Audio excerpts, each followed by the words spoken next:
மன்னாரில் கடத்தொழில் மக்களால் ஒரு போராட்டம் ஒன்று 10ஆம் தேதி செய்வதாக தீர்மானிக்கப்பட்டிருக்கிறது. அதில் அந்த இணையத்தின் தலைவர் ஜோசப் பிரான்சிஸ் ஐயா அவர்கள் சொல்லியிருக்கிறார். என்ன சொன்னால், மன்னாரில் மணல் அகழ்வு, காற்றாலை, அங்கால அந்நிய நாட்டு கொடுக்கப்பட்ட அட்டப்பண்ணைகள், உள்ளூர் இழுவமடியிலிருந்து சட்டவிரோதமான தொழில்கள், அடுத்தது வெளிநாட்டு படகுகள் வருகையை நிப்பாட்டுவதற்கு அதுகளை எதிர்த்து ஒரு போராட்டம் செய்வதற்கு 10ஆம் தேதி தீர்மானிக்கப்பட்டிருக்கு. அதில் யாழ் மாவட்டத்தில் இருக்கிற மீன அமைப்புகள் ஆதரவையும் கேட்டிருக்கு.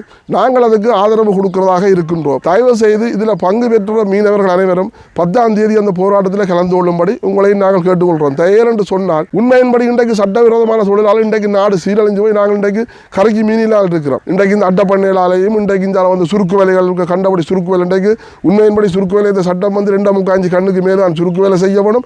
அதுவும் கடல் மைல் 10 கடல் மைலுக்கு அங்கால 12 கடல் மைலில் காலமே 6 மணிக்கு போய் பின்னேரம் 5 மணிக்கு வரணும். அதுவும் ஒரு படகு தான், ஒரு வேலையை கொண்டு ஒரு படகு தான் செய்யலாம்னு சட்டத்தில் இருக்கு.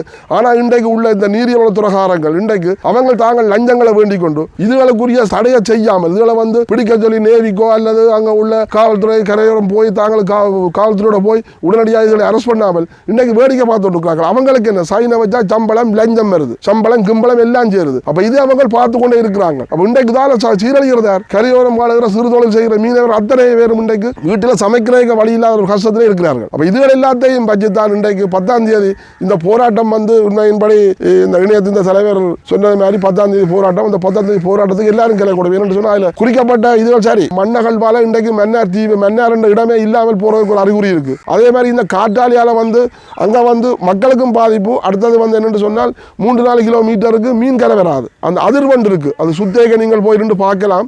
ஒரு அதிர்வண்டு இருக்கு. அந்த அதிர்வுக்கு அது மேலே எங்களுக்கு மேலே நிற்க அந்த அதிர்வு தெரியாது. நிலத்தில் அந்த அதிர்வு தெரியும். அந்த அதிர்வால மீன்களும் கரைகிறங்காது. அதுவும் எங்களுக்கு ஒரு பாதிப்பு. அடுத்தது இன்றைக்கு அந்நிய நாட்டுக்கு கொடுக்குற கடலட்டை பண்ணையால பாதிப்பு. அந்நிய நாட்டுக்கு கொடுக்குறது சரி, இங்கே உள்ள பெரிய கம்பெனி கடற்கட்டாதான் பாதிப்பு. அடுத்தது உள்ளூர் இழுவமடி முற்றுமுழுதாக எங்கள் பலம் முழுக்க அழிச்சு நாசமாகி போடுது. அதே மாதிரி சட்டவிரோதமான தொழில் அத்தனையும் சட்டவிரோதமான 16 தொழில் 96ஆம் ஆண்டு சட்டத்தில் 16 தொழில் தடை என்று சொல்லி இந்த நீரியவளத்துறையாலே அறிவிக்கப்பட்டிருக்கு. அந்த தொழில் எல்லாத்தையும் நிறுத்தி வெளிநாட்டு அந்நிய படகுகள் எங்கள் எல்லைக்கு வராமல் தடுக்கிறது சம்பந்தமாக தான் இந்த போராட்டம். அந்த போராட்டத்துக்கு சகல மக்களையும் கலந்து கொள்ளணும்னு சொல்லி நான் உங்களை வேண்டிக் கொள்கிறேன். நன்றி.